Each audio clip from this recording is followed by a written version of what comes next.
Puerto Rican kid, bald head, loves snakes, loves Blizzy, Sergio Chacon. Yeah. What up, Pa?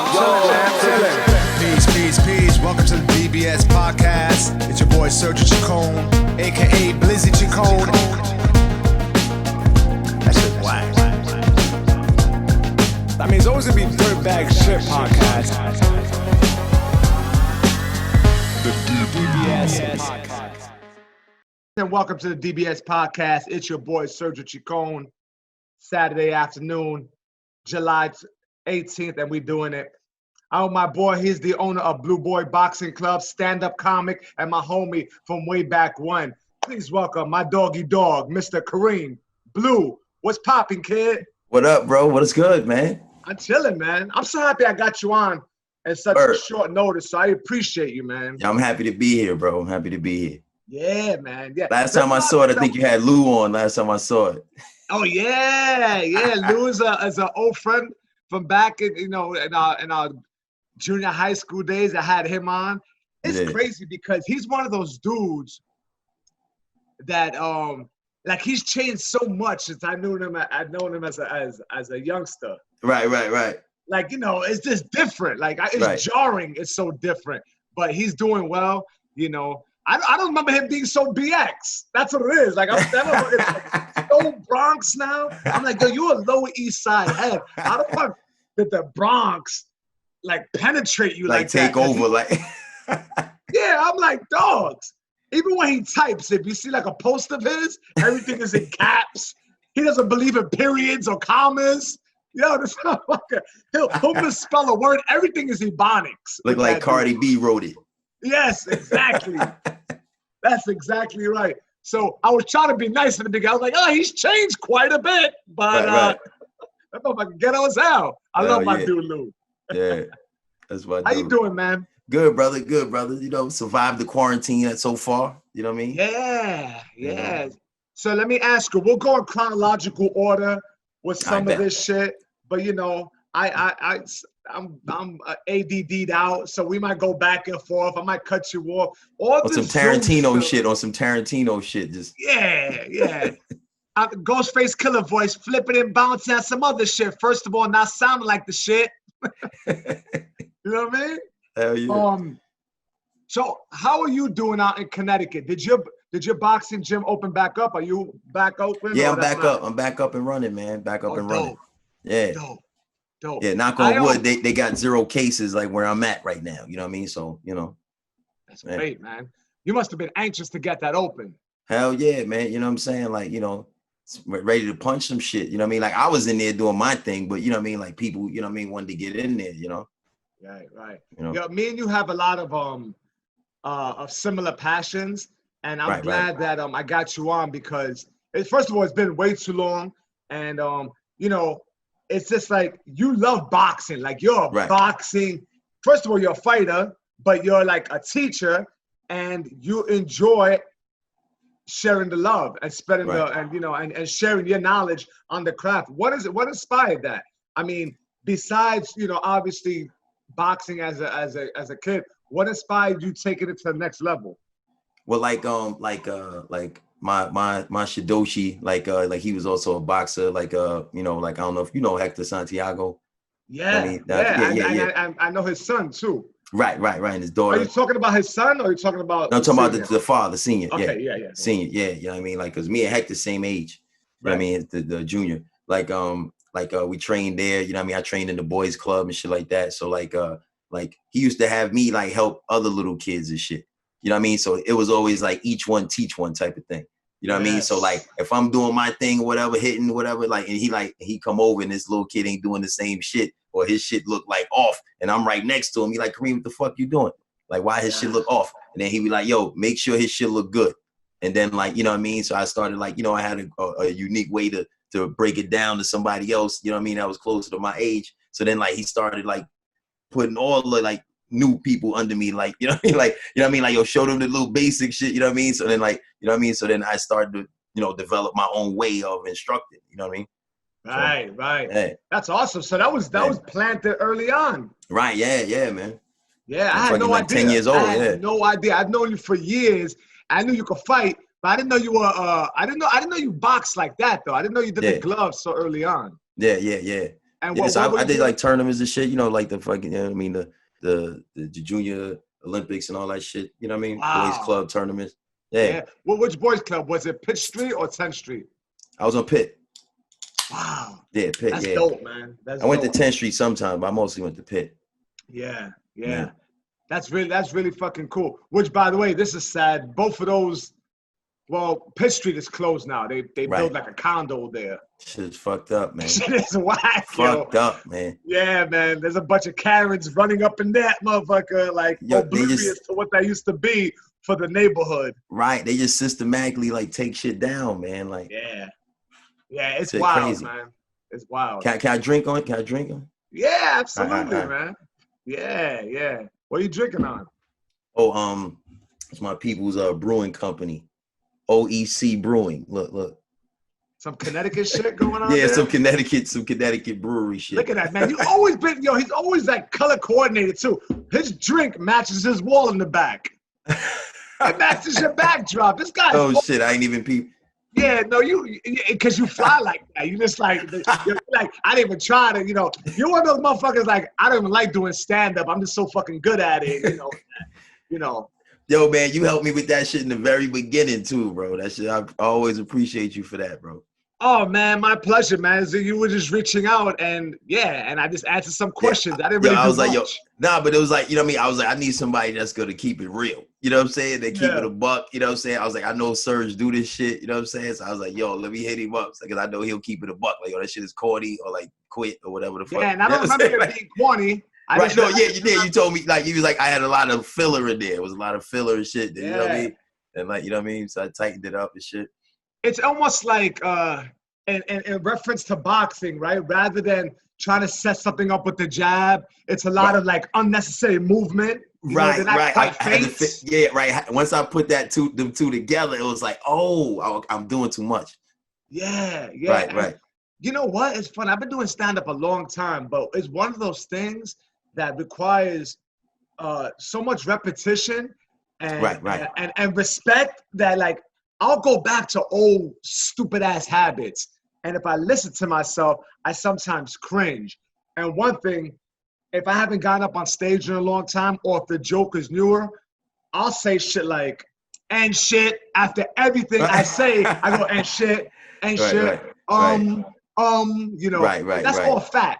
And try to edit, try to edit all that shit. Right. It's all fat, and you got to understand the way people process what you're saying. And if it's cleaner, if it's like bang, bang, bang, it hits harder, man. It's almost like throwing the punch and landing on those first two knuckles as opposed to like a Paulie Malignaggi slappy punch. Yeah, it's just clean. Right. Clean. Yeah. But then it's also like, I'm trying to maintain, especially Black and Latino comics, we're so animated.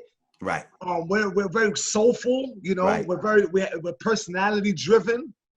And we come up, a lot of comics that are Black and Latino come up from snapping on each other. Right. We did that. Yeah, high school. We was all that, in a circle snapping. That was, and to hang in those circles, that was a muscle, It was a defense mechanism that had to be quick. Word. Now, transferring, like, and I think when you start stand up, you kind of try to bring that to the forefront, and that could be a very helpful thing.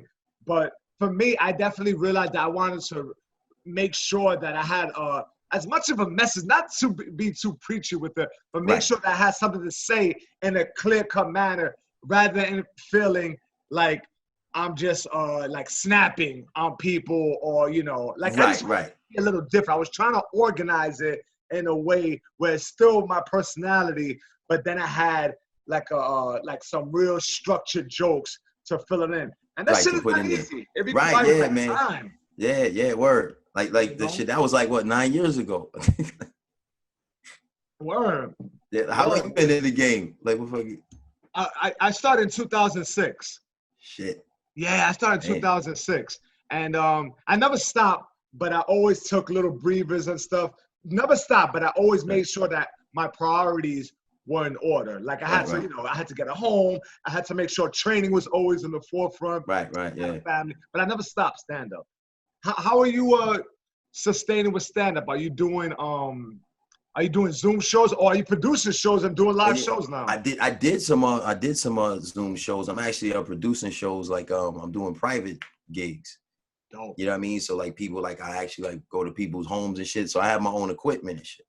Wow. So like I have my own, like, you know, IntelliStage, you know what I mean, with the backdrop, with the lights and the you know, the spotlight and everything, with the PA system and all that. So I go set up, you know what I mean? If they want, you know, me and other comics, then I set that up too. You know? Wow. Man. And how do they hear about you? Is like word of mouth? Yeah, like just from like doing stuff out here, like, you know what I mean? I've been doing shows out here for what, like 5-6 years? I like your entrepreneurial spirit. You definitely always had that. Yeah, appreciate you're you, a dude who knows who you are, and you go for the gusto, and you're like, yeah, I'm not gonna deal with all the politics of that shit. I'm gonna do my thing. Right, right. And that's like driven from, that's like driven and inspired by like the artists that we love. Right. You know, and you definitely like you have that.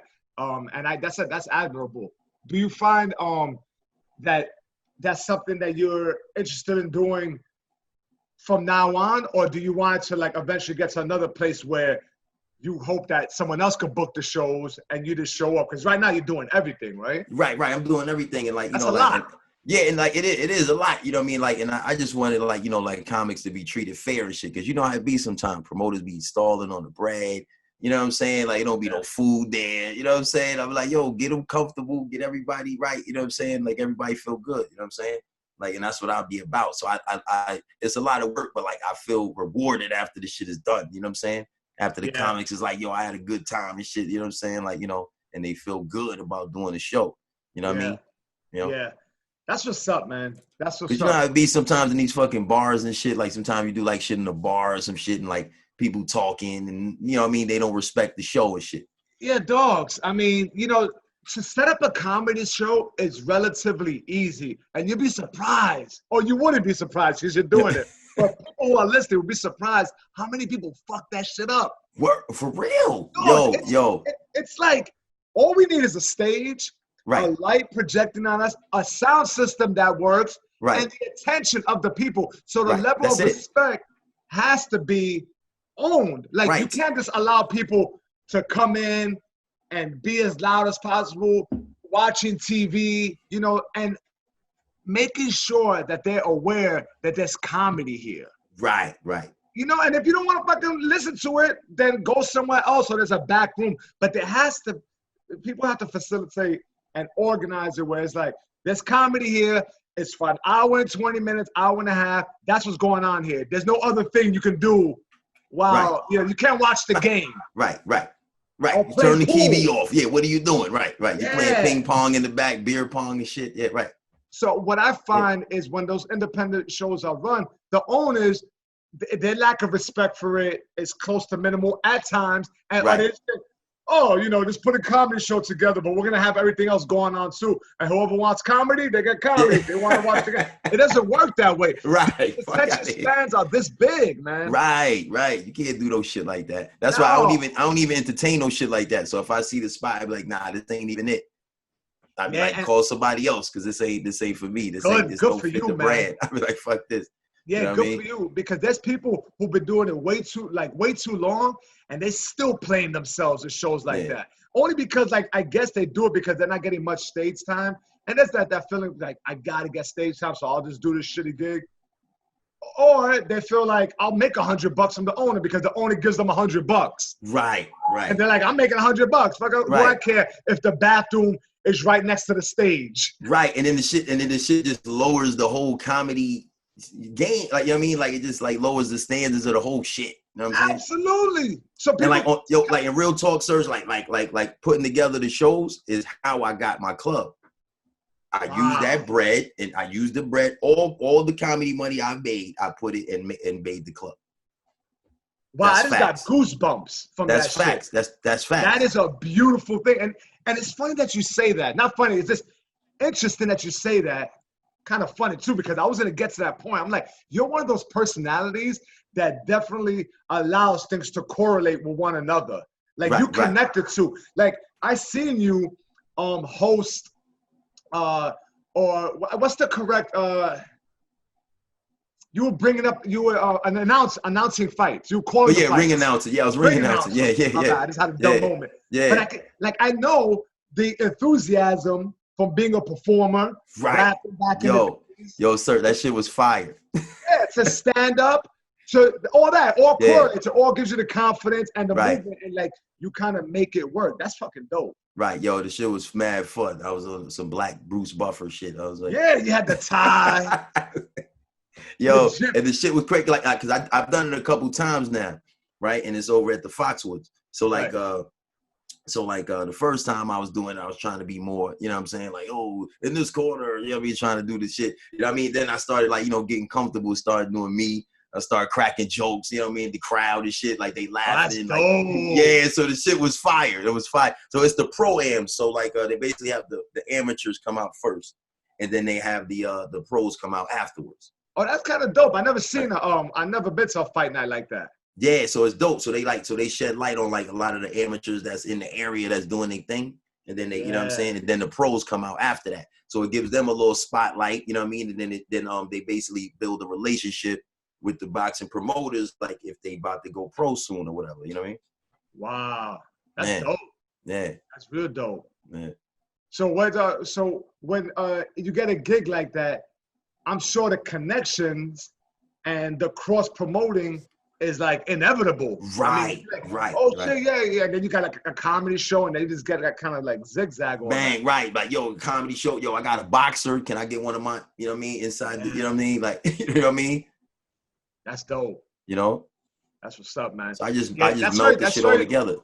That's smart of it. And it's funny because you, like I said, you had that entrepreneurial spirit. Like, you know what you want. And that's admirable. And I think that's inspiring, man. I think a lot of people who are listening to this will find like, damn, man, anything that I have a passion in, you could throw yourself in it, and then it just cross promotes the next thing that you're interested about. And then you're surrounded by good, like, energy, because exactly. If you're passionate about something, people love that. We could be talking about Frankfurters and Gatorade. Like, man, I taste the Gatorade because, like, you know, you got that tingle and it's a little sweet, and I just feel like it gives me a little more boost. Like, people may not even give a fuck about Gatorade, but if they speak that shit with passion. Right. You know, people like, damn, let me try this shit out. You know what I'm saying? Exactly. He talking that. I want to be around someone who loves something like that. Right. To shows that level of passion. You know what I mean?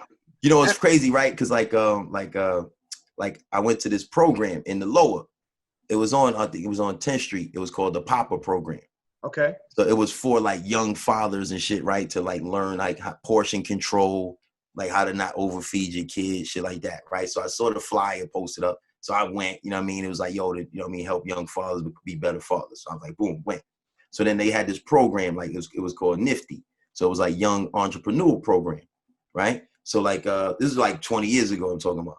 So So I went to the dude had the program like after he taught us the nutrition shit. So he was like, hey, I got a program, you know what I mean, for young entrepreneurs. I need like a certain number of people to be here for them to have the shit. You know what I mean? So he used the other shit to get us to stay. You know what I mean? So I was like, all right, bro, I'll stay. You know what I'm saying? So I stayed, you know what I mean? So they gave us the booklets and all that shit. So like, you know, they had some people there in the suits, you know what I mean, talking to us and shit. So I'm like, okay. So then we opened the first page of the shit, right? And the first page of it was like my old barber, right? So he's there with the clippers. Like he got like 4 barbers behind him in the picture. So I was like, yo, I know this dude. He used to cut my hair. So they said, oh, you know him? Like we helped him get that business.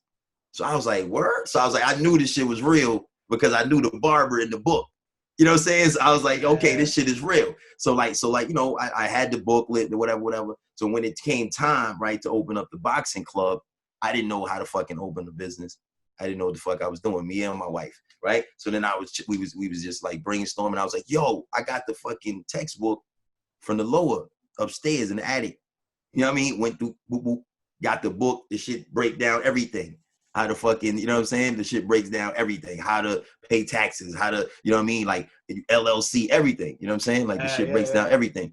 So then so I contacted the people from there, right? So I contacted the people, and I'm gonna start a program at my boxing club. You know what I mean? To show people how to start and run their own small business and shit. You know what I mean? Yeah. How to get loans and all that shit. You know what I mean? So I just keep it going. Just keep the shit going, you know? Yeah, that's fucking impressive, man. And it's crazy how, yes, I think some people get in their head that it's way too much. It's beyond their comprehension. Right. But if you just fucking do it, it's that you do it, and that's it. Right. But quite often, man, it's self-sabotaging, right? What we do, like when we don't move forward, right? It's that little voice in our head that's telling us, nah, you can't do that shit. Keep it safe. Right. Nah, you don't really want to do that. It's gonna be too much work. Nah, you don't there's that little voice, man. It's doubt, you know. Right. And that's what boxing kind of does for you. You know what I'm saying? Like it erases that shit. I don't even have that shit. I mean, I used to be like, go, push, press. You know what I'm saying? Like, you know what I mean? So I don't even have the I don't know what I'm gonna do. Like I'm like, fuck that. You know what I mean? I'm going. You know what I'm saying? Like I'm going. You know, it's crazy. The boxing does train you mentally like that. If you, you know, it's you know, it's instilled in you just to react to what your intuition is. Right.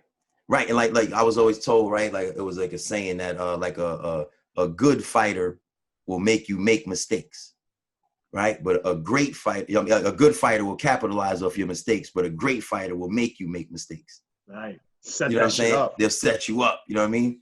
Who you think is one of the smartest fighters? Give me I feel like everyone's gonna say. I feel like you're gonna say Floyd, but nah. Give me Bernard Hopkins. Bernard Hopkins. My man. I was thinking Bernard Hopkins too. Yeah, Bernard Hopkins. George Foreman. Really? Why would you say George Foreman? Because he's one of the top businessmen in boxing. Oh, so you say like outside? Yeah, I meant what you mean? More in the ring tactics, but yeah. In the ring tactics. Okay. That question does lend itself to outside. But Bernard Hopkins though, he's like one of my favorite fighters. Like, you know, as far as tactics and shit. You know what I'm saying? Like, you know what I mean? Like knowing where the ref is and shit. Like knowing, you know what I mean? Where he you know, you know what I loved about Bernard Hopkins? I love his story. I like the fact that he came across as a villain from Philly. He did 4 years in the pen, you know, for robbery, like a violent crime. And was in the boxing program in prison. Yeah, he wasn't like a good-looking dude, or like Roy Jones or whatever. He he already had the pug nose, and he was a scrappy fucking fighter. I love the fact that he lost his first pro fight. Right, yeah. It didn't deter him. He got washed by Roy too. Roy. Yeah, you know, it was just two different levels. Mm-hmm. But man, he got him years later though. He got him years later. Yeah, 17 years later. Yeah. That's crazy. Hey, let me tell you something about competitive athletes like that. That shit, for all the wins, all the straps, he was always thinking about Roy. Yo, you see Tyson, like, he talk about, like, yo, what you think? I'm like, Mike need to sit down, man. You better chill out. Oh, yeah. You talking about, like, the comeback shit? Yeah. I'm like, just hit the pads, Mike. Just hit the pads. Yeah. And you know what? Me and you are, like, real advocates of the sports. We know what it is. Listen, Mike looks great for 50. How old is his 53, 54. He looks great, phenomenal. Like impressive. Hell yeah. I don't even think he's entertaining what people are starting to talk about. I think he's just getting those Twitter followers up and shit. Like he just Yeah, but people are like, oh man, you see Mike, he could take on a heavyweight. I was like, I'm like, no, any heavyweight, even at like a third tier heavyweight. Yeah, I think Otto Valen would destroy him, right? Yeah, dogs. Yeah, it's just like, cut that shit out. It kind of annoys me when I hear that talk. Right. It kind of annoys me. But, like, did you see they had what it was like a light heavyweight round table? Like it was like Roy Jones, like it was like Calzaghe. It was like a bunch of them shit like at the table, and like they was talking shit, like talking about fighting each other. Like now, you know what I mean? Because they was like, yo, we in the same era. Like we the fuck it. Like I mean, we all the same age. Like you know what I mean? Yeah. You know what I mean? Calzaghe was nasty. Right? Yeah, he was, man. Remember Calzaghe? Yeah, that dude. I remember when he And it's funny because you look like a younger Jeff Lacey a little bit. I don't know if it's like he had the number 1 with the fade. Remember Jeff Lacey? Yeah, left hook. He had the left hook Lacey from Florida. Yeah. No, dog, that motherfucker went to, where did he go, to Wales to fight? Yeah. I'm like, yo, that was a bad move. Yo, dogs, his handlers played him because they did the research on Kawasaki. Yeah, they got him. That was crazy. I think that was his 20th, so much more money building up fight. Yeah. And I think he messed up his arm. Didn't he mess up his arm or something in that fight too? After, and then he was never the same after that. Yeah, I mean, shit. I mean, his confidence was just shot. Yeah, Kawasaki was in the inside, rolling under, banging Jeff Lacey out. Yeah, that was ugly, man. That was almost like, it was kind of like a tragedy in boxing because Jeff Lacey never recovered from that. Right. That shit was just like sad. It was sad. Yeah, and what makes it sad is like when I see boxers like that, and they're still fighting. Like Jeff Lacey, recently, like a year or two ago, he was bald. Yeah. He had like a Miguel Cotto tribal tattoo. I'm like, yo, he's doing like a all-rounder. And I was still hyped. I was still like, yo, maybe he could come back. Yo, maybe he still got me. Yo, boxing is tough. It requires so much of you. And it requires every ounce of like your physical, your mental, and just the right promotion and push. Right. Like I be telling these guys, man, like, you know what I mean? I be having a lot of young boxers and shit, and I be like, yo, they be wanting to do this. I be like, you gonna have to get your Twitter, all that shit, Instagram up. You know what I mean? They want ticket sellers. They don't give a fuck about nothing else. You know what I mean? They'll set you up with the tomato cans and shit. Like as long as you got selling fucking tickets, you know? Yeah. You know, that's the name of the game, you know? Yeah, that is the name of the game. The interesting thing about it, looking at it from a positive perspective, as well as entertainment, right? Because that is a form of entertainment. But what's required is that what's required and what you have access to is creating your own thing. It's not easy, but at least it's your control now. Like with the social media, we have the control to do it. How we work on it, how we push that agenda, is another thing. But it kind of like dilutes the game a little bit. But it is kind of nice to know that you have X amount of control moving forward. Because like with stand-up comedy, for years, it was about fucking getting the approval of some asshole who only liked a certain style of comedy. Right. And this is why I started doing my own shit. Yeah. And these guys were, a lot of the times, the people in position of power were failed comics. Right. And I'm like, bro, what are you talking about, my man? Yeah. Like, I'm like, yo, and like, you know what I mean? They be treating you like shit. And I was like, yo, I'm starting my own production. Fuck this. Yeah. You know what I'm saying? Like, you know what I'm saying? I'm like, nah, fuck that. You know what I mean? I'm starting my own production. I'm going to treat people right, pay them the money. You know what I'm saying? I'm not waiting on the crowd to give me the money. I'm going to take the money from my account, have the shit ready. And if the shit tank, it's on me. You know what I mean? Fuck it. You know what I mean? Like, Yeah. And I take the risk. I can't, man, I could. The times I've done shows, and they're usually like independently produced shows, and they're our people. They don't happen often, but they, they're young Black Latino dudes, and the show starts 2 hours late, and they're like, "Yo, Serge, I don't know if I could pay you the full amount because we only have 20 people here." I'm like, "Yo, that's not my problem. I still need to be paid X amount." Right. That didn't happen a lot, but it did happen. Right, but it does happen. Right. And then on the flip side, like when the clubs and shit, is that you could be working those clubs for years and still be making $25, like for a set, So it could be difficult, man. Right. It could be difficult. So I get like, I get sponsors and shit, like, like people, businesses in the area, I make the flyers, post them around the area so people get on the flyer, shit like that. You know what I mean? Yeah. So what I did, I have this, it's a hall not too far from me, right? So I rent the hall out, like it's no, there's no nothing in there. They have just chairs and fucking tables. So what happened was I was doing the show in this restaurant, right? I was just gonna do one show, like my birthday show, right? So then I went to do the show, and then the lady from the restaurant was like, "Yo, my bad, I double booked the space, the room in the back." So I'm like, "You double booked? I had this shit ready to go with you. I got flyers and shit. That's a huge deal." Right. So I'm like, yo, this is my birthday show. What are you talking? I'm like, what do you mean? So she was like, maybe you could, reschedule it. I was like, yo, I already paid the comics and shit. So I was like, so then someone told me about the hall. They said, you can rent the hall. I was like, yo, ain't no food or no alcohol there though. So I was like, you know what? Fuck it. BYOB. Bring your own food. Bring your own drinks. We set up the table. You had to make that adjustment that night? No, in like a week. Like it was like a week or so. Okay, all right. Right. So it wasn't that bad. But we made that adjustment, right? So then people came. They brought their own shit. They had a great time. They liked it. It was like, yo, when you doing the next one? So I just kept doing them shits. You know what I'm saying? And just kept buying like better equipment. You know what I mean? That's great, man. Yeah. So then I just kept it going from there. You know what I mean? And then I got approached from the Warner Theater out here. So then they saw what I was doing. You know what I mean? And they wanted to want me to do something over there. So then I did something at the Warner Theater, and then more people got to know me out here, and then they started booking me to do private shit. That's fucking awesome, man. Yeah, that is great. I mean, it's just sometimes it's just fuck with the people that fuck with you. You know what I'm saying? Yeah. It's sometimes not hard to find. Right. Quite often, I think we make the mistake of looking for acceptance and approval, validation from people who don't want to give you that energy. So right. You made a quick adjustment, I know what I'm gonna do. I'm gonna start my own shit, and the people wanna, Yeah, you know what I mean? And it just worked out that way. You know what I mean? It just worked out that way. So then I just, so any spot that I get, it has to be nothing there. You know what I mean? No stage, no lights. Because then you know how people be other comics be backstabbing people trying to, once you set up a room, you know what I mean? It's then they want to come and be like, yo, I could do it for cheaper or this or that and the third.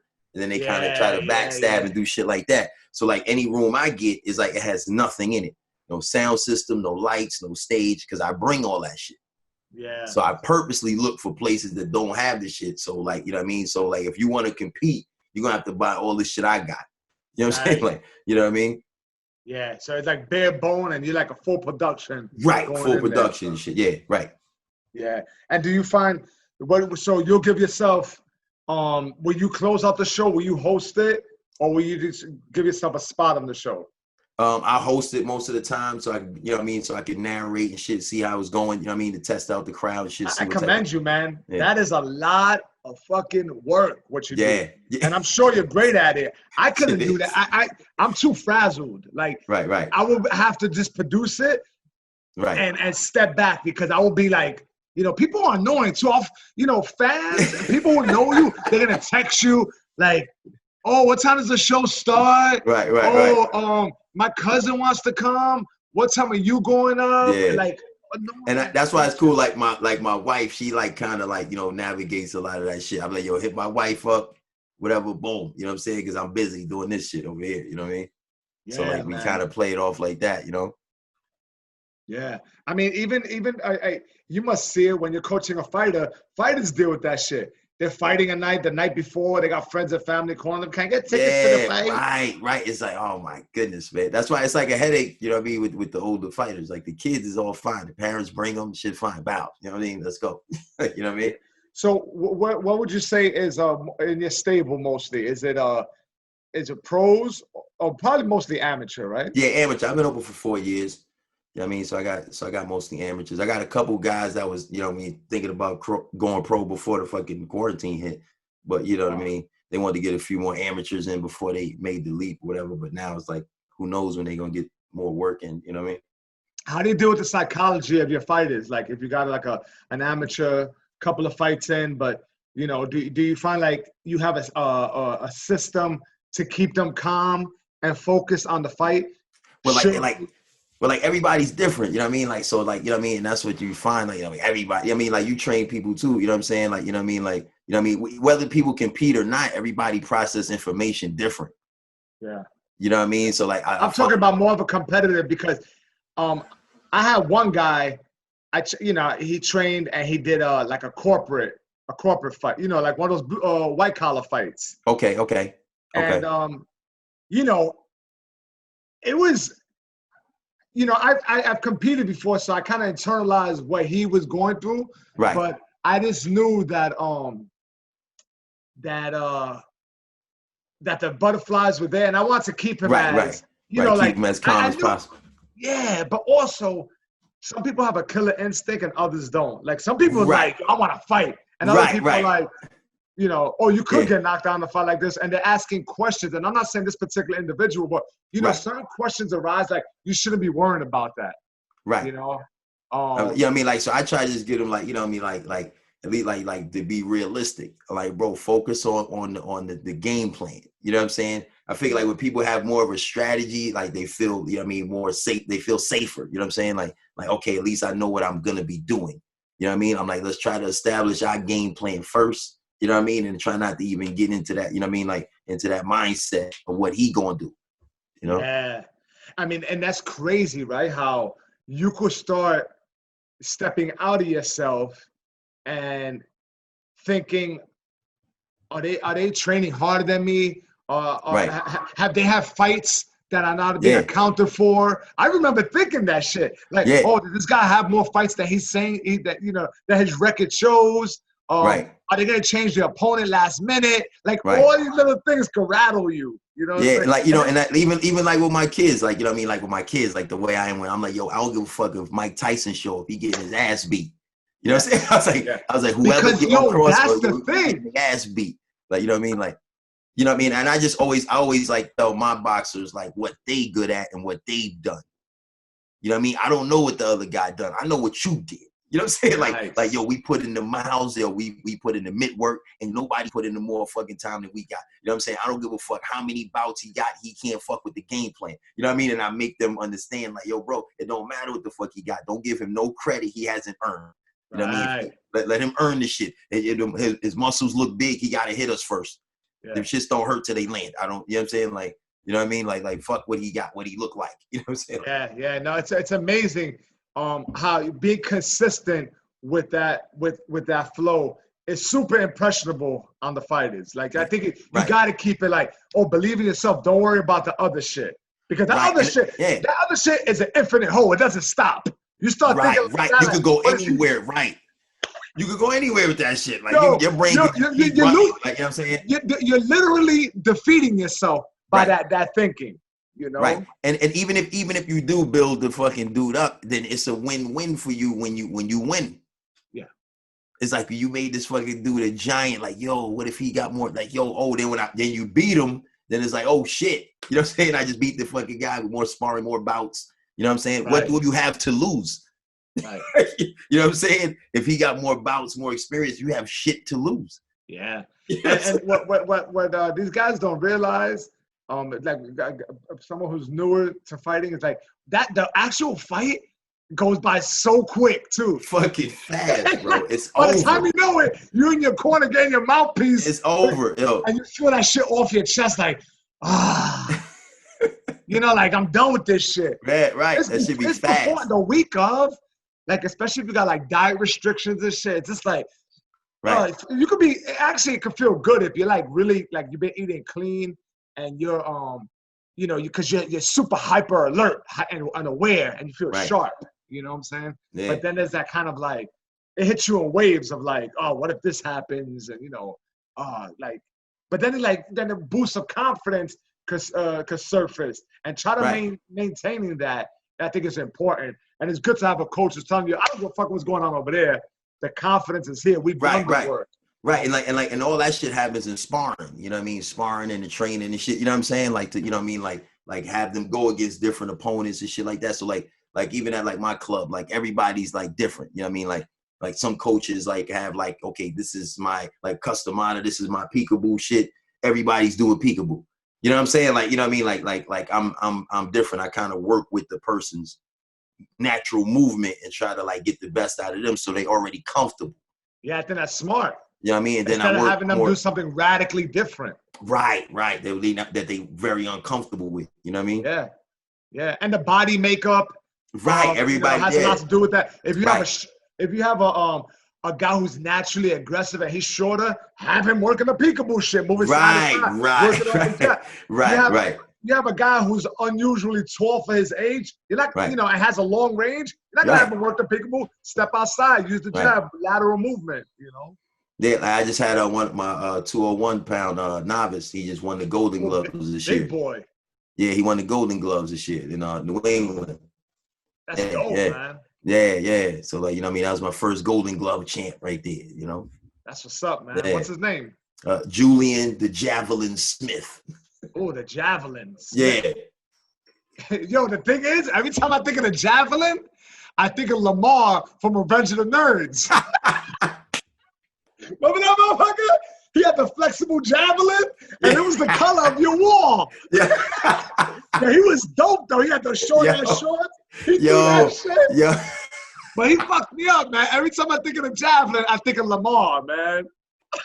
Yo, shit, you brought it back with that shit. Yeah, Revenge of the Nerds, that was my joint, bro. Yeah, that was. I haven't seen that shit in years. Fuck, man. I think the last time I watched it, like, I still had like regular cable, and I watched it like on Channel 9 with the commercials. Right. That's how long ago it's been. Right.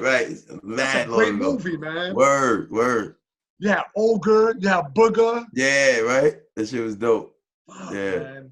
And those movies, like the way those nerds were trying to get the pussy, that shit was they was like, thirsty. They were thirsty. Like that dude, he basically that shit's illegal. He wore a mask. Yo, it was a lot of thirst buckets. Yo, everybody was thirst buckets back there. Remember Porky's? They had Porky's, and all of dudes was thirsty. Yo, like some stalker shit, like. Like that shit, like right now, will be frowned upon. Like those motherfuckers were going in. Yeah. What else? There was a couple of movies like that were like, you put that shit on now, man. They'll be. It was like, yo, like you can't do no shit like that. Crazy. That's funny. I mean, we live in an interesting time right now, right? It's just I think all the changes need to happen, but what happens is when it's on the forefront and we have all these different outlets for news, I think a lot of times things become irrational. Like I think it becomes so much, and it's radical. It's like and it's so much like information, and a lot of it is inaccurate, and a lot of it is driven by emotion. Right. And then it drowns out like true stories of victimization, like people who are actual victims. So it makes things complicated. It's super helpful to have the resources to get the news, but a lot of it is shit, dog. Right. A lot of it is just a fucking big mess.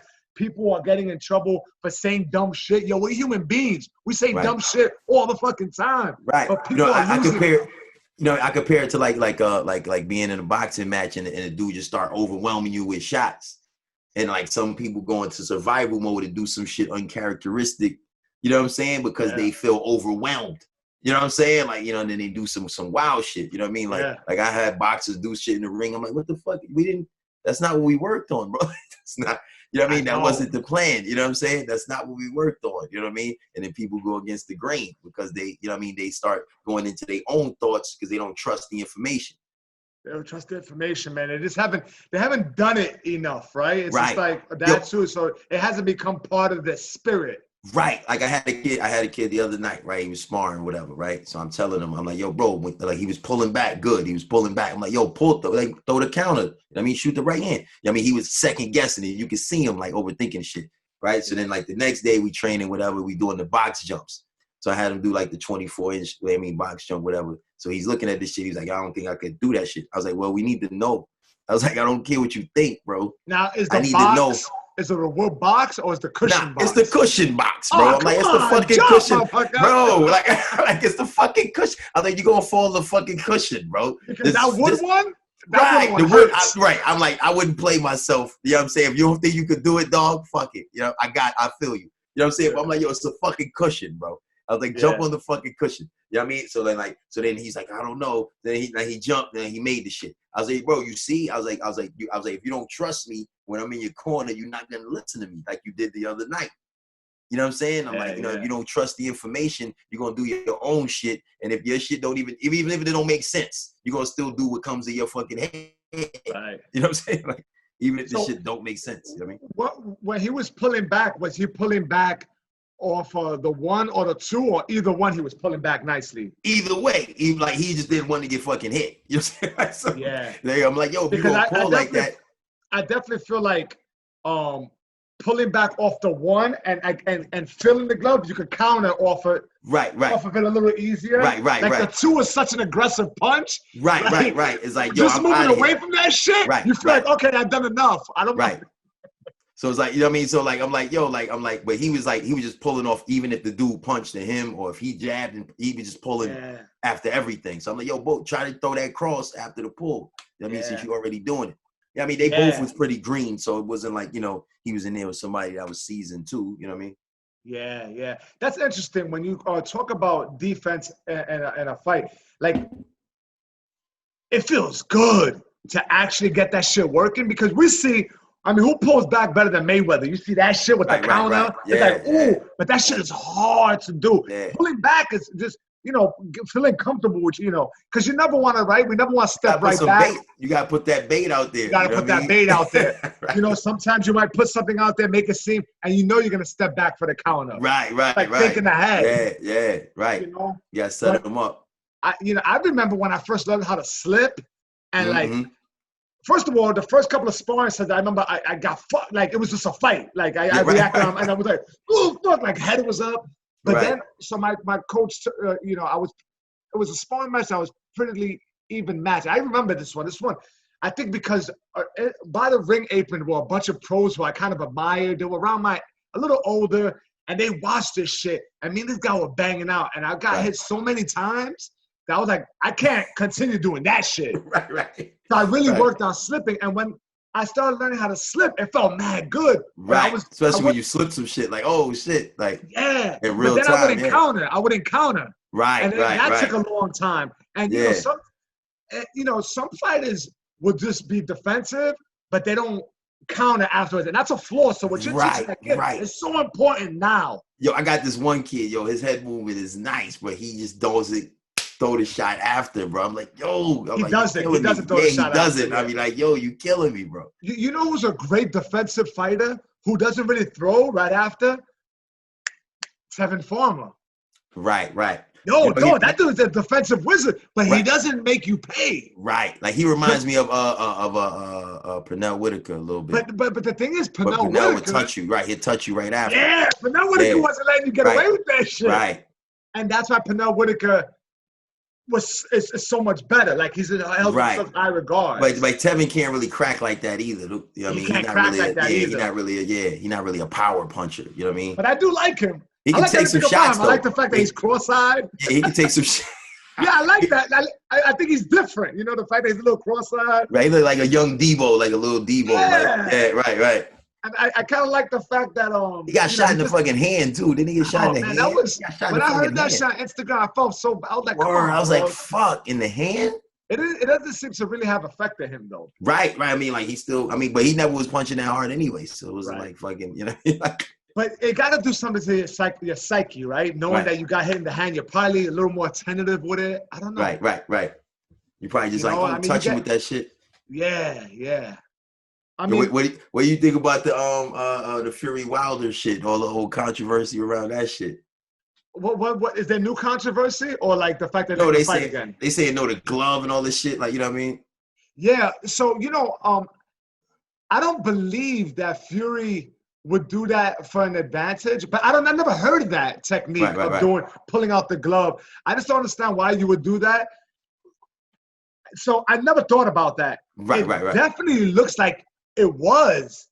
Right. Like it looked like the glove they talking about the second fight. So the second fight, they were saying that the fight. Yeah, like the second fight. Had something in there. So I heard two different things. I heard that Fury pulled the glove up, so he had a longer range. Yeah, that's the first fight. That was the first fight. Oh, that was the first one? First fight, yeah. So now they say the second fight, they said he probably had something in the glove or like a bare knuckle or something like where he was like he moved. But wasn't it flapping? Oh, that was the first fight. No, that was the first fight. The second fight, they say, yeah. So they say in the second fight, he moved some padding or some shit out of the glove. Okay, I never heard that one, and I'm sure that there's news about that. First or second, you say it's the first one. They said that he pulled his glove to get a longer range, and I think it's the second one. You could be mistaken. I could be wrong, so I'm not sure. No, it was the first one. It was the first one. Okay. He pulled the glove back. Yeah. So, he moved the glove out. Why would you want to do that? Like, I mean, to smother or like you can't really get a good shot in like that if the glove is flat. Right. I don't know why he would do that. Yeah, because well, it's like a thing like they do like in Michigan, like where the Kronk. Like, I mean, in Detroit area, like where the Kronk gym is, So a couple of like fighters came out and said like, you know, like that they do that in the amateurs over there, shit like that. You know what I mean? Yeah, but that's amateur, right? It's no, like they say like even like some speed and so high. they say like like to try to like clap you with the inside. You know what I mean? To try to clap you on the inside to hold you in place. To crack you. So they saying like a lot of people do it like, you know, in that area. And then he just so happens to go, interesting. You know what I mean, to the Crunk gym or whatever. Yeah, I mean, like, yo, they just was like making a whole big. Yeah, I don't know. Listen, man, I gotta say this. First of all, great fucking performance by Fury, being the aggressor, working off his jab, and taking the fight to Deontay. Deontay, he backed that motherfucker up. Right. And Deontay didn't know what the fuck to do. So long glove or, you know, a little knuckle, whatever, or nothing. Like, I just think Fury did all the right things. And this is coming from a guy who thought Fury was going to get stretched out. I think he was going to get stretched out in that second. Right. Well, like I was saying, because his game plan, because normally he tells the truth when he say he going to do some shit. So I was like, yo, if he come forward like he's saying, like Wilder could have a problem. You know what I'm saying? Like, if he comes forward like he's saying. You know what I mean? Will, and he worked off the jab. He was defensively sound. He fought a beautiful fight. And I honestly don't know if Deontay, if Fury fights that same fight again and he's just as healthy, which, by the way, I thought Fury, the fact that he gained the weight, I thought those were all like signs of him not taking care of himself. I didn't believe him. You talking about like when before he came back? Yeah, no, before against. Oh, for the second. Yeah, for the second fight. All right, when he started putting on the weight. He put on the weight. He fired his trainer. I just thought that was unstable shit going on. Right. Like, and I was wrong, man. I admit it. I was fucking wrong. Like, he came in. Who was his trainer again? From the Crunk gym. It was Manuel Stewart's. They did a phenomenal job. Sugar Hill. It was Sugar Hill. They did a phenomenal job. I got the Sugar shirt on too. Sugar Hill. And I don't know if Wilder beats him again. If Fury fights like that with that height and that jab and those jerky movements. Yeah. I don't know if he beats him. What do you think? I think with all of the information like swirling around, it's definitely gonna pump Wilder up. I think what happened to him was Fury, like, because Fury didn't leave home with the belt.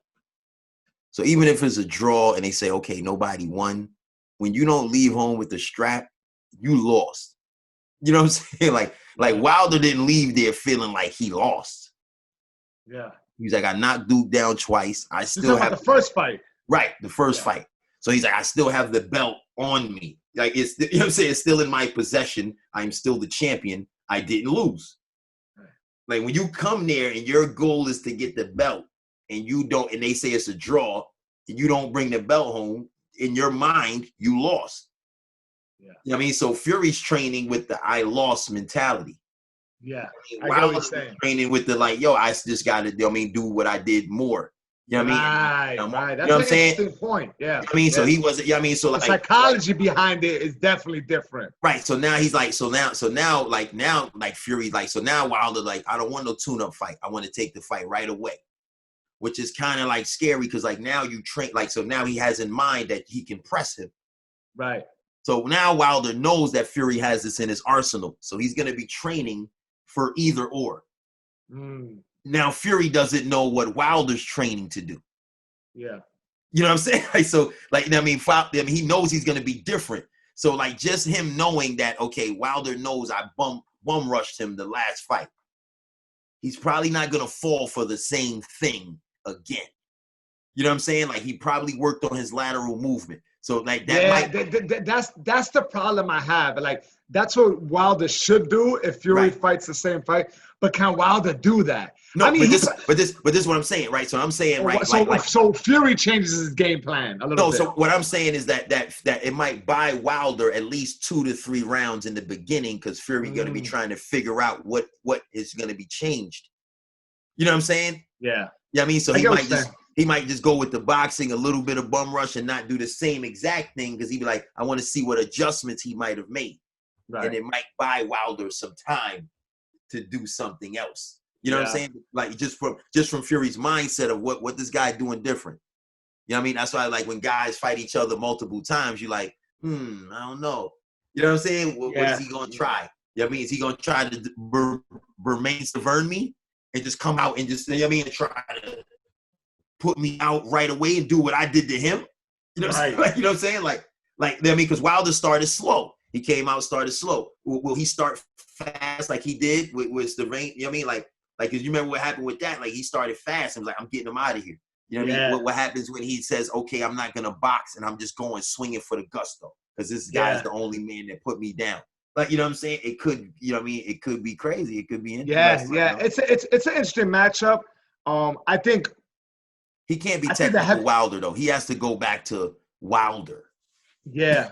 He can't go to like trying to just paw with the jab and because it's really not him. Yeah, he got to go back to swinging crazy, whatever lands.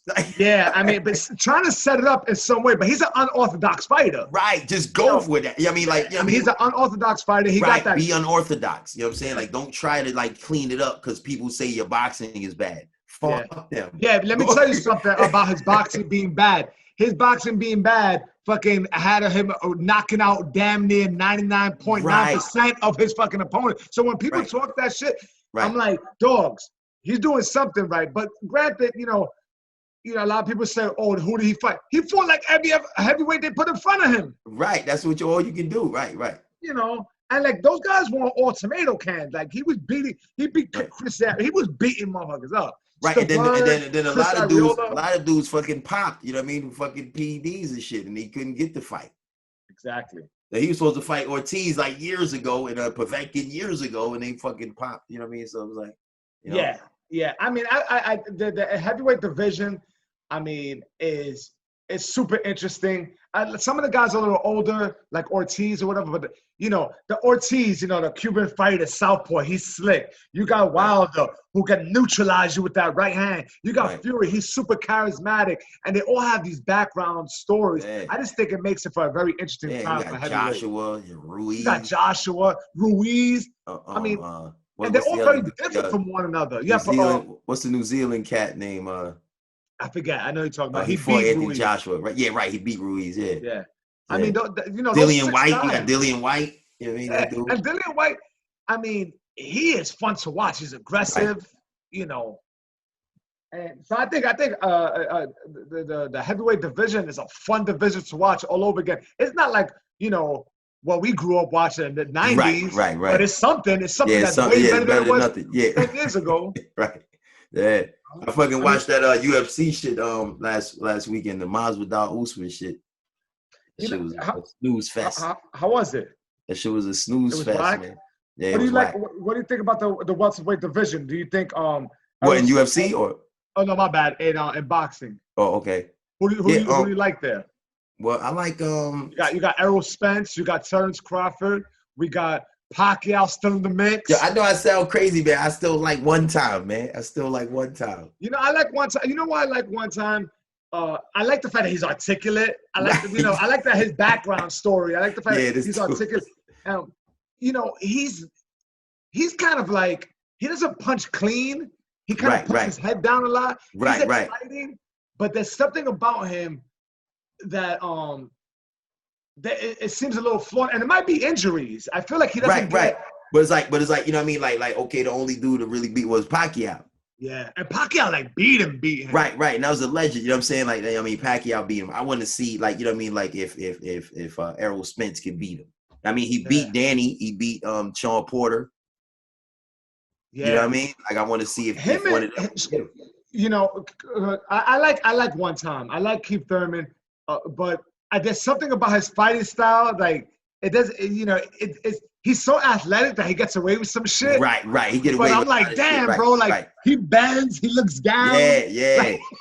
But I kind of like fighters who are a little bit vulnerable. It makes them fun. Right. Exactly. You'd be having fun fights. So I mean, I like that shit. I mean, him and Sean Porter was a fun fight. Right. I mean, he kind of stunk it up a little bit with Danny Garcia. I wish he would have engaged a little more. Right. But he did the right thing by Danny, because Danny is a notoriously slow fighter. Yeah. He brought it to Danny. Yeah, he thought that. And Danny never caught up. Yeah. But I do I like Terrence. I think it's dope though. Yeah, I like Terrence. Yeah, I like Terrence too, man. Yeah, he's a super competitive. I mean, he says that he's orthodox, but he always goes southpaw. Yeah, I think he should fight Porter next, man. He should fight Porter. Yeah, That'd be good. That'd be a dope measuring stick. Because Porter fought Keith Thurman, Danny Garcia, and Errol Spence. So now imagine if Terrence Crawford stops Porter, like he'll be the only one to stop. You know what I mean? Like, yeah. And then if Sean Porter wins, then he brings the belt back on the PBC side. So what is it? The fact Terrence Crawford can't go fight these guys because he's with Top Rank. He's with another promotional company, right? Right. That's with annoying. The ESPN. He with the ESPN shit and all that. Yeah. Yeah. I mean, they could make the fight, like they most likely will make the fight with a non-champion. They don't want to lose the belt to ESPN. Yeah, right. Because then so then they could be like, okay, Terrence got the belt, he got that. They're not gonna unify with him, even if he beats one of the champions. They're not gonna unify because they don't want to lose the belts. And then they'll probably be like, all right, like, yo, like Terrence is gonna vacate one of the belts or two of the belts and move up, and then ESPN still had the belts and they can get their fighters to fight for it. Then they got two belts in fucking ESPN. You know what I'm saying? Like, yeah. You know what I mean? Like, because Pacquiao probably gonna fight for like one more time, or he gonna move up and fight Triple G and vacate that belt, and then Keith Thurman. Is there talk of Pacquiao moving up to 160 or a catchweight? Yeah, like a catchweight to fight Triple G. That's crazy. So then he'll vacate that belt, you know what I'm saying? That'll probably be his last fight or whatever. He'll vacate that belt, and then like Keith Thurman and probably Danny Garcia will fight for it or some shit. Yeah. You know what I mean? Or Ugas and Keith Thurman or something. Like, you know what I mean? Right. You know what I mean? Right. They'll probably fight for it, and then Keith will have a belt, you know what I mean? Or one of them, and then they could fight, you know, and get the unify shit. Yeah. I ain't gonna fight none of them guys. Yeah, I was super impressed with Pacquiao's performance. Yeah. Over I didn't see that shit coming either. My predictions been mad whack, yo. I was like over 4. And the last 4, I've been trash. I said, I need to shut the fuck up. I need to put down my phone. Yo, I forget what fight it was. Yo, we had made a bet, and I had to make a video and give you all the praise. That was a few years back, right? Yeah, that was a few years back. But I know that shit got to be on my page. I know that shit got to be on my page somewhere. I got to post it. Who was it? I remember that. I forgot. I think it was Mosley and Mayweather or something. Was it? I don't know. It was something. I was like, yo, Kareem is definitely going for the underdog here. Because it was an underdog. And I think you kind of... It definitely wasn't Floyd, because I wouldn't have did that. That's crazy. I don't was think it Cotto? It probably was Cotto or something. Yeah. It probably was something like that. That's funny, man. Yeah, it's probably Cotto or somebody like that, one of them dudes. I hated the way Miguel Cotto went out. Yeah, right. Yeah, that shit was whack. That was whack, man. His arm got fucked up. And after that Margarito shit, that shit was fucked up. You know what I'm saying? Like when Margarito cheated him, you know what I'm saying? Yeah. That's where it went left for him. When he got cheated like that, bro, he was never the same, I don't think. Once a boxer if a boxer comes in with clean skin, right, and they get beat bad, they always get a tattoo, and they're never the same. Yo, boxers who get tattoos after they turn pro, right? Miguel Cotto got the tribal. He had a fucking Chinese letter in here. Yeah. He had tribal run down his leg. He had his father tattooed. He had a bunch of wild shit after he got his ass beat, right? Ricky Hatton, after he got his ass beat by Pacquiao, he got the hitman on him. Arturo Gotti, clean skin. He got the warrior on his belly after fucking, like these guys, they're trying to reinvent themselves with tattoos. Right. And then it just makes it worse. It makes it worse, man. But fucking, Cotto, after the Margarito loss, Margarito loaded his gloves with Paris plaster. That shit was ugly. Right. Cotto was bleeding out his ear, his eye. He just never recovered psychologically. And then he had big fights after that. He fought Clottey right after, and Clottey was more of like a defensible. But they fought Pacquiao right after that. Got washed by Pacquiao. Crazy. Yeah, and they kept on changing trainers. Yeah, it was all over the place. He had Freddie. He was over here. Yeah, it was. Him and Freddie had the best rapport. Yeah, I think they had the best. Like a winning streak with Freddie. Right. But I think that was probably more like two, because sometimes like when you in the camp, like you get the different sparring too. Yeah. You know what I'm saying? Like if he in there, like how Ryan Garcia is in camp with Canelo and them. Like, you know what I'm saying? Like, he trained by, like the Canelo's trainer. You know what I mean? Yeah. So it's like That's an interesting point. Yeah. So like to be in that type of camp and for him to see Canelo training and train like similar to how he's training and maybe like sparring with him, you know what I mean? Whether it's light rounds or whatever it is, like, you know what I mean? That shit got to bring your pedigree up. Yeah. You know what I mean? Absolutely. I mean, you're just around that the champion energy. I mean, you just getting a different look. They could work on something over and over and just get it right. That's an interesting division. What's that? The lightweight division? With Ryan Garcia. Garcia. That's the lightweight. Yeah. That's like Gervonta Davis. Yep. Devin Haley. Tiafoe. Shakur. Yeah, they all around the same. Yeah, they all around in that same weight class. That division is sick. Smoking. Who you think is the even Lomachenko too? Lomachenko, Linares. Right. I mean, Linares is on his way out. But he's still there like though. Gatekeeper, yeah. Yeah, he's still there. Who you think out of the new guys is Tiafoe? Who you think is like the one to really look at it? Who look at it? Like I know Ryan like be making mistakes and shit, but I think that kid is nice. You know, people sleep on him. Yeah, no, I think he's great. I think he's really good too. Yeah. They would have 4 fighters that people were circulating around the internet, and I thought Devin Haney. What's it? Devin Haney. Yeah. I thought, but he's like on the lowest common denominator out those 4. Like they don't think he's that. He has the most fights, but he's got the sharpest. You think they're saying like he's not really. I thought he was. Yeah, I mean like Devin, and then now he's training with Floyd. I don't know if you've seen that. Yeah. Like Floyd's been like working with him a lot, which I just think he's super disciplined. I don't think he has many distractions. Right. And his dad's with him like every step. You know what I mean? Like, you know, so it's like he's pretty focused, that kid. Him and Shakur Stevenson, like, you know what I mean? Yeah. They had like a video of them with them sparring like years ago, like on YouTube. Yeah. Yeah, if you ain't ever seen that, it's just dope. I'm gonna check that shit out. I think I think Shakur Stevenson is like 2 years older than him. So I think Haney was 15 and Shakur was 17. Wow. Yeah. So it's on YouTube and shit. Yeah. And Devin Haley is Zab Judah's nephew, I think. Yeah, right, or something like that. Yeah. Yeah, I believe so. Yeah, they got some type of connection like that. I saw Zab Judah's last fight, and that shit was whack, yo. Wait, who he fought last? No, he fought like the Hebrew Hammer. Oh shit, that's right. Yo, dude, and got hurt. Right. Put him in a coma. Yeah. Fucking crazy, man. Yeah, like that's so whack, yo. Like he was up here, like I'm glad he's okay, but man, the sport can be brutal, bro, from one fight to the next. Yeah, and it was crazy because like the dudes that like I knew the dudes that they did a promotional video for me, like they had did a promotional video for the Hebrew Hammer, you know what I mean, for the fight or whatever.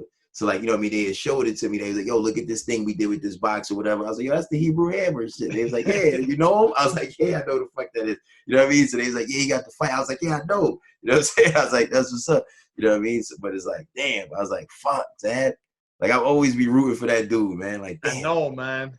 He's always in exciting fights too, man. But he always, he came up short in a lot of the big fights. Yeah, man. But that's, it's scary when someone like that gets injured.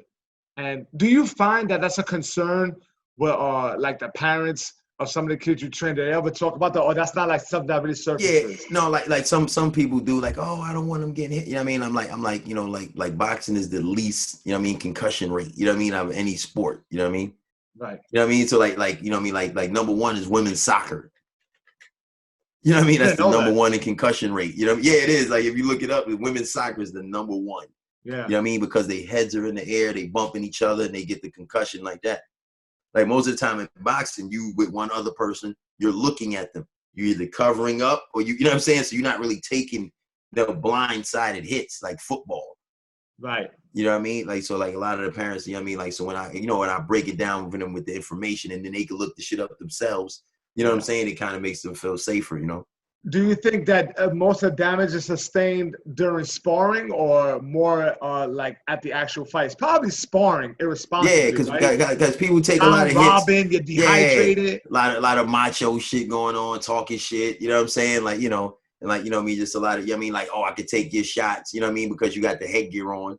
You know what I'm saying? So you might take more shots than normal because you got the headgear on. You know and people don't realize you're still taking as much damage with the headgear. The headgear is just for cuts. Right, exactly. That shit ain't the really, you know what I'm saying? That shit, yo, if anything, man, you're probably getting more rattled with that shit. But yeah, I mean, just so people know, like, headgear, a shot is a shot. That little fucking the headgear is designed so you don't get cuts. Right. Yeah, man. So. And then it's like, you know, then you know the difference between like a good shot and then that was okay. You know what I mean? Like, you know, like that wasn't the end of the world. You know what I mean? Like, you know, and you try to make sure you're not in position to get caught with them type of shots. You know what I mean?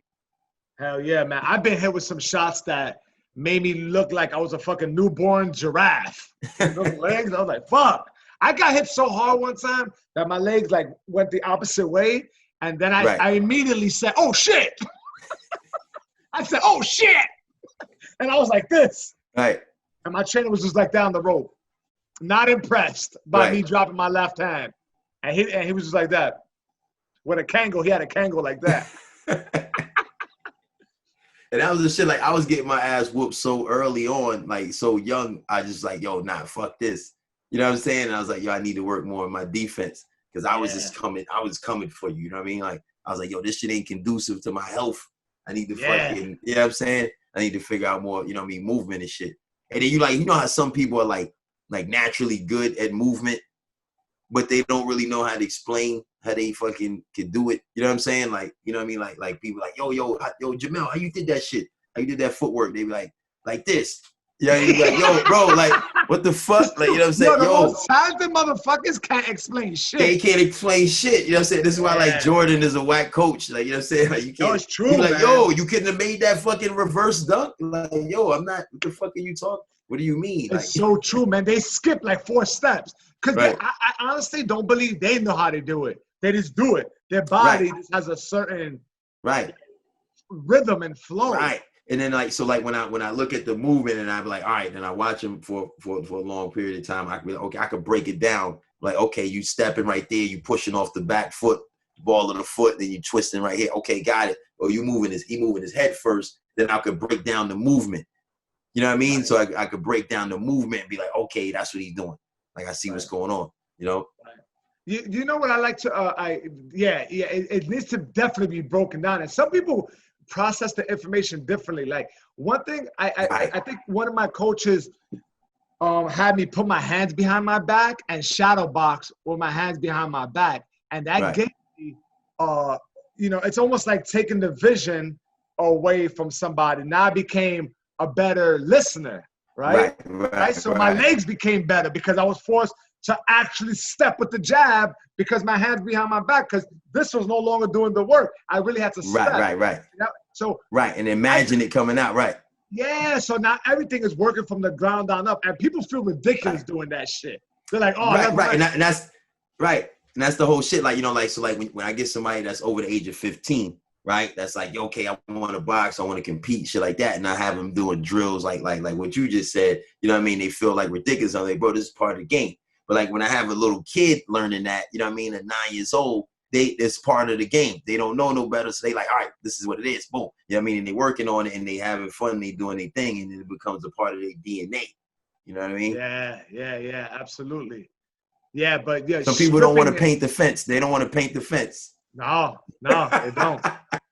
They actually, you know, they just want to fast forward into like an Instagram video and hit the pad.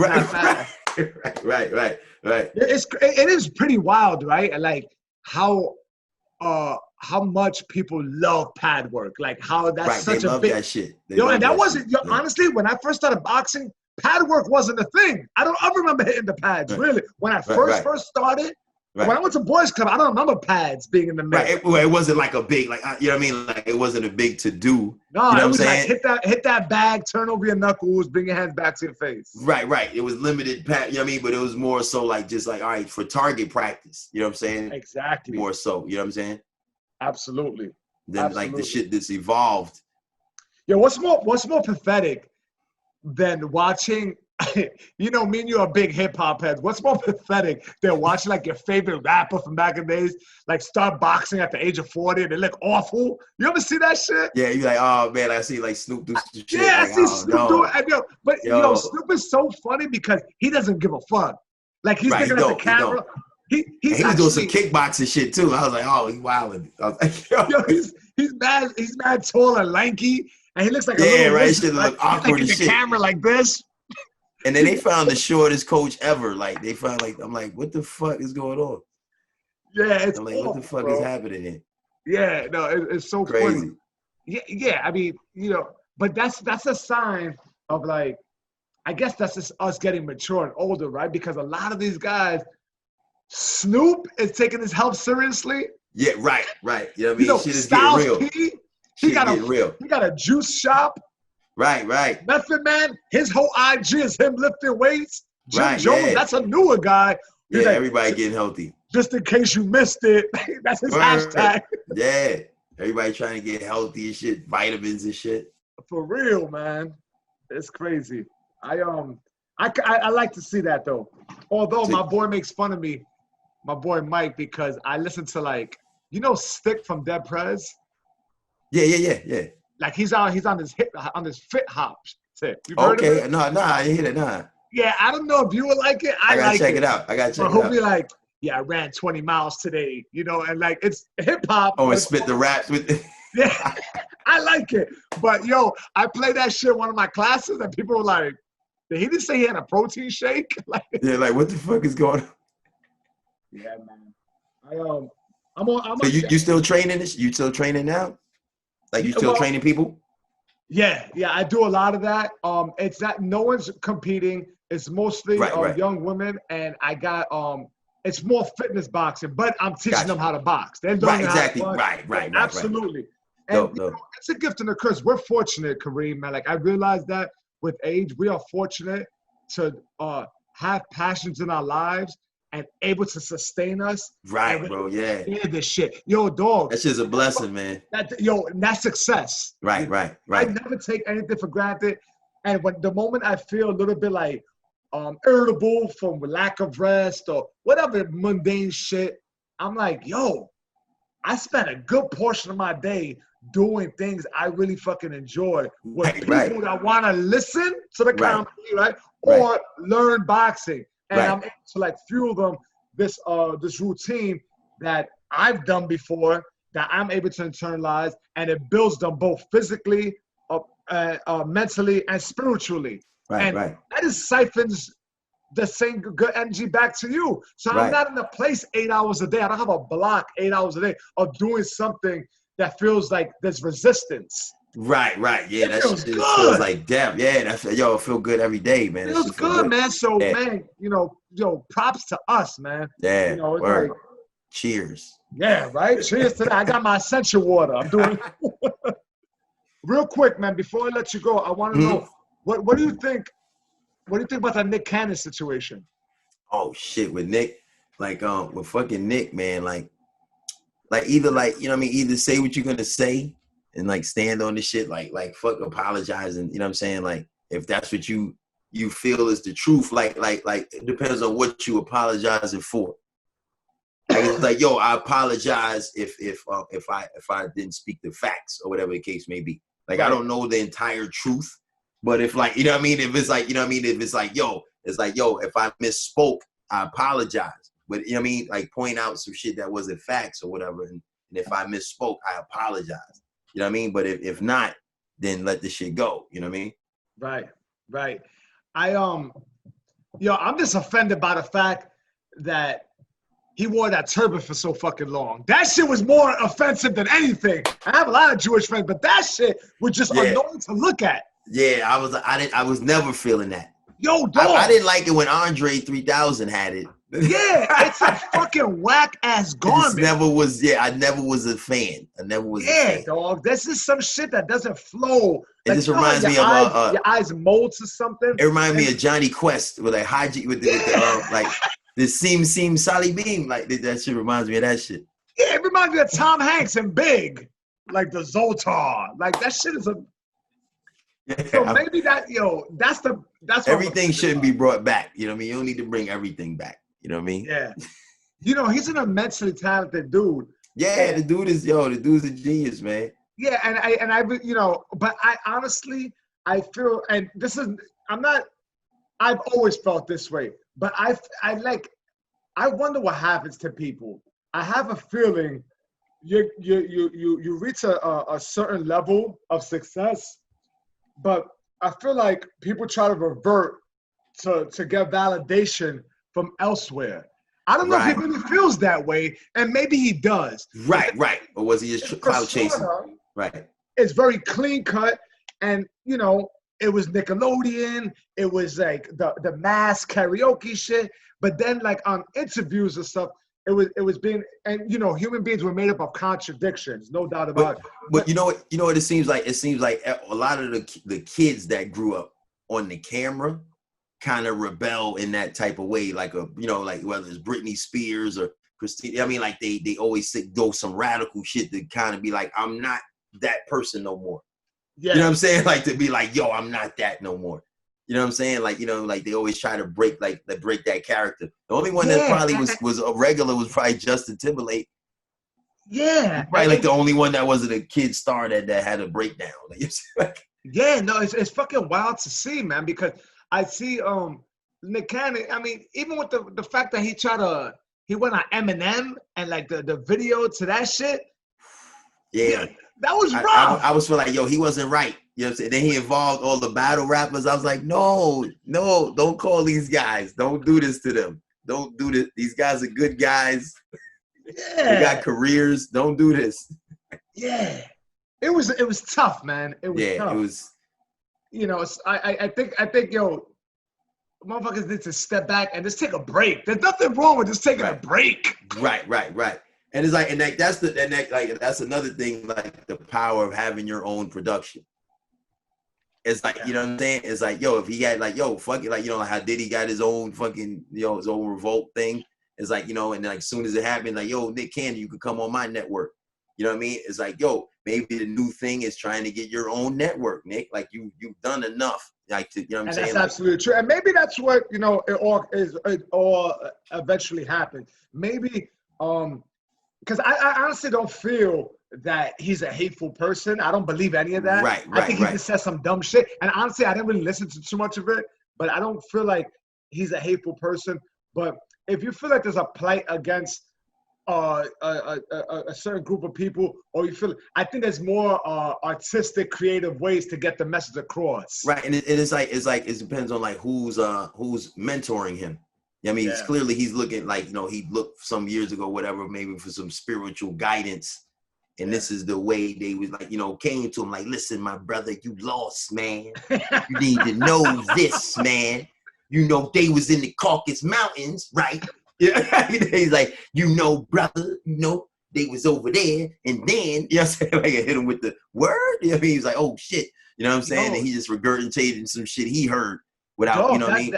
That's a great point, man, because, you know, if you're surrounded by X amount of people, like at the Nickelodeon studios, you don't get that anymore. So when you get it, you're vulnerable to that information. Shit. I mean, look at the fuck Jada Pinkett, the August kid.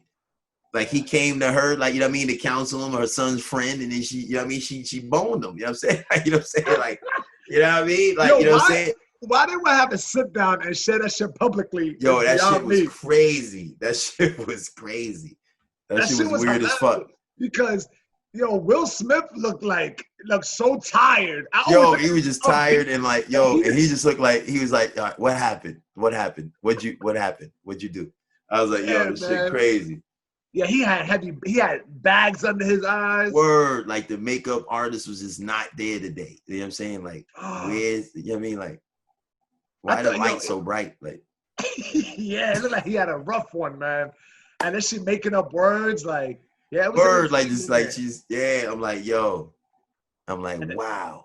And the internet having a ball with that shit, going crazy, that's man. Entertainment. Word. Mm-hmm. Yo, Kareem, you are the man. I appreciate your time, brother. Word. And yo, when shit get regular again, man, I'm definitely gonna have you out here, bro. I was trying to do some shit before this. I would love to, man. I would love to. I would love to do that. Hell and yeah. If you find yourself in the Lower East Side, we'll do this in the studio, aka dope. my apartment. Because that's the studio now. I hope you're not scared of snakes. I have a bunch of reptiles and pit bulls running around. I'm a big animal lover.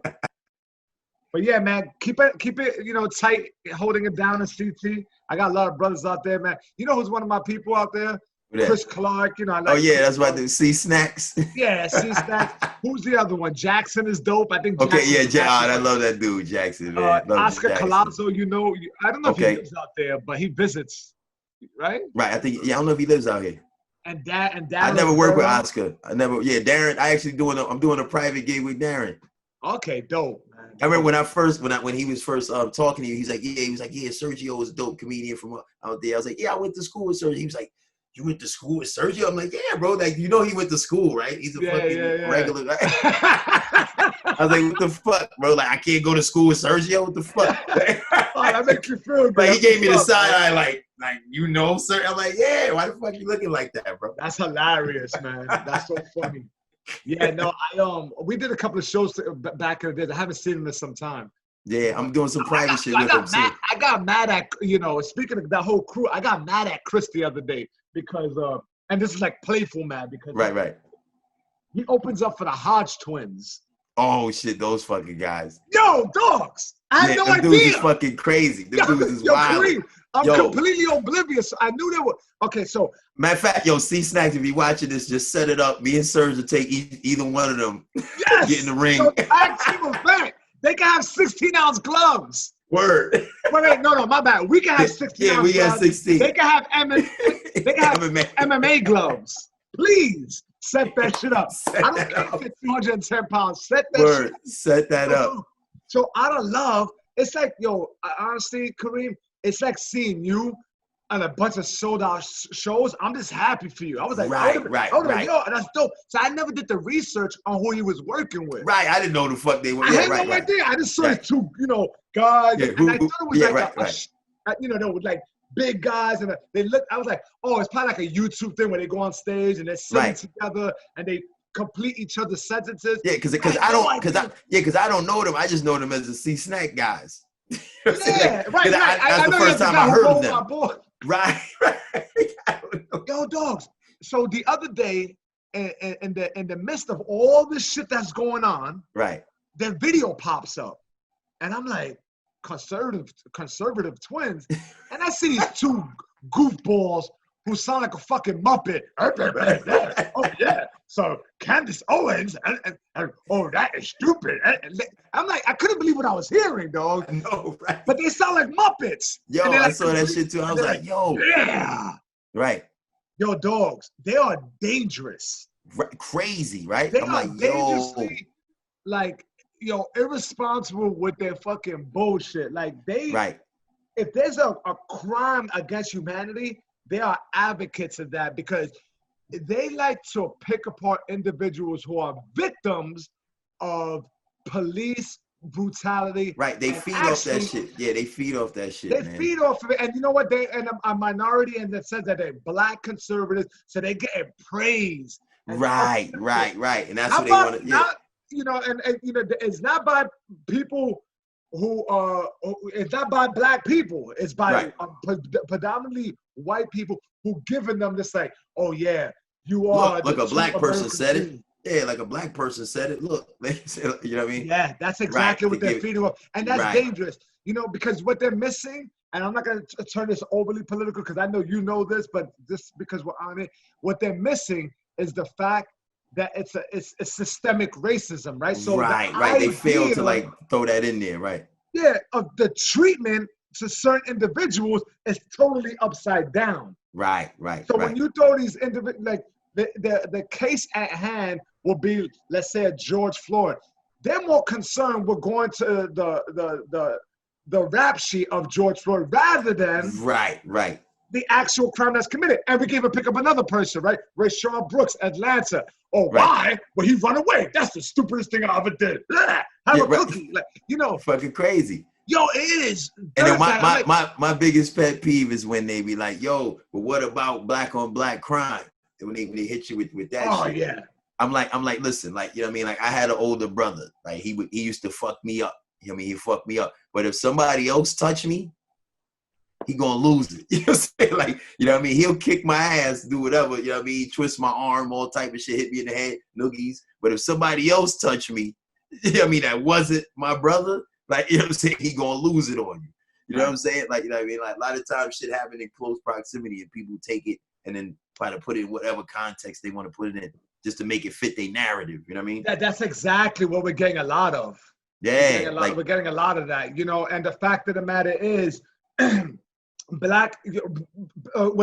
first of all, it's people who are poverty stricken, who are in close quarters, who are desperate, who it's a concoction of different things. Which is part of the systemic shit you just was saying. Exactly. Right. They're completely eliminating that from the equation. Right. Every time. They act like it is non-existent. They actually, and this is the dangerous part between the twins and like a person like Candace Owens, is also that they believe that racism doesn't exist. Right, which is crazy. Yeah, they basically, that's their big thing. It's like, oh, this is the land of opportunity. This is America. Right. And I hate Candace Owens' face. Doesn't she look like a beet? She's like a vegetable head. Like just when you pull her from a farm ground. She's like a beet. She got a beet head. And that's the shit. And that's what they do, right? So they'll have some of like a little bit of some of the shit they say will make sense, and then they say some radical shit, and then you be like, damn, why you went with that? You know what I mean? It's like, you know what I mean? It's like, what the fuck? Yes. Yeah, I mean, you know, to say that, oh, racism, they're basically saying racism doesn't exist, and if you feel like a victim of racism, you're actually mentally enslaved. That's what they're telling people. Right. You know what I mean? And like to them, like that's their reality. That's what they, you know what I mean, go through. I guess. I don't know. You know what I mean? All I can speak to is what I know. You know what I'm saying? Like we've been in the hood, we've seen shit. You know what I mean? You can't tell us no different because we've seen this shit. Like I live out here in the suburbs. You know what I mean? So a lot of these people never even really been to the hood. So whatever they see on the news or whatever they heard, they'll believe. You know what I mean? Because they don't know nobody that's connected to the hood. You know what I'm saying? I'm like, nah, this shit don't be going down like that. You know what I'm saying? I was like, I got, you know what I mean? Like roughed up by the cops. You know what I'm saying? Like I'm a good dude. I wasn't doing shit either. You know what I'm saying? Like, you know what I mean? It's like, you know what I mean? Everybody got a story. You know what I'm saying? It's like, and it's like when they not there, they just, you know what I mean, will paint their own narrative to make themselves feel a certain way. Right. I mean, oh, they just on welfare, they doing this. Like, no, that's not true. I was there. Right. You know what I mean? Right. Like, it's not true. Right. And the resources, you know, and it's like the moment that you ask for this equal playing field or the same resources, oh, you're begging for charity. No, it's not that. We just want an equal playing field. Playing field. That's it. Right. That's why we like boxing. You know what I'm saying? For the most part, you know what I'm saying? Because it's supposed to be fair. You know what I'm saying? Like, right. You know what I mean? Yeah. And it's like, you know, like for example, like the program I told you about in the beginning. You know what I mean? Like with the you know, the entrepreneur program in the hood. You know what I mean? Like they cut the program. Why? Right. You know what I'm saying? You know what I mean? Like you already said you got a brother in the hood with a business. You had like a couple people that created businesses from this program. Why would you stop that program? Right. You know what I'm saying? Yeah, you're firsthand someone who benefited from that. Right, exactly. So I'm like, why would this program stop? You know what I'm saying? When it create more entrepreneurs, you know what I mean? Then there's more taxpayers, there's gonna be less crime. The more we have ownership, the less crime, you know what I'm saying? Like, then we won't have to really, you know what I mean, be taking shit. You know what I'm saying? Like, you know what I'm saying? If that's what the narrative they painting, then let us get our own, you know what I'm saying? Like, you know, and then that'll be, you know what I mean? Like a simple solution. Absolutely. Yeah. That makes total sense, man. Yeah. Last thing before we go, have you ever had a comedy show at the boxing club? Not yet. No, I was thinking about doing that shit. In the ring, you had brought that shit up before too. Like, you know what I'm saying? Yeah. Like, cause you had brought it up to me before, and I was like, yo, I ain't gonna do it. Did I bring that up? Yeah, we spoke, and you was like, yo, you said that shit like a year or so ago. I was like, I ain't gonna do it until like you could come. Oh, dope. You know what I'm saying? Because I was like, you know what I mean? Because I was like, yo, he gave me that idea. I was like, I ain't gonna do it till Serge could come. You know what I'm saying? Yeah. I mean, I just think like it's entwined those both worlds. I mean, we have those similarities, and I think, man, you got the club. We got the club. You know what I'm saying? I set some chairs up. We do it inside the ring. I just drop some of the ropes in the front, like right there, and have the ropes in the back. Yeah, man. And then the main event be me and you kicking the Hodge Twins' ass. Yo, Kareem, you the man, brother. I appreciate your time. I can't wait to see you in person, man. So hell yeah, man. When you're in the lower, let me know, and then we'll do it in person. If not, man, we'll, Yeah, if you ever want to come out to CT, bro, you know what I'm saying? I got a spot for you to be. It's like a couple of hours away, right? Nah, like you probably like an hour and a half from me, maybe. All right, that's not bad. Yeah, And I'm getting a card this weekend, so I might see you sooner than later. All right, yeah, I'll tell Snacks. I'll tell Snacks to come down to the gym. We all link up at the gym. You know what I'm saying? No, we eat too clean. Me and you are still trainers. No, see, Snacks. I tell him no bring nothing. Starburst and chocolate. All right, brother. I appreciate your time. I'll let you know when this presses up and we got the episode out. No doubt. One love, bro. All right, peace, man. All right, peace.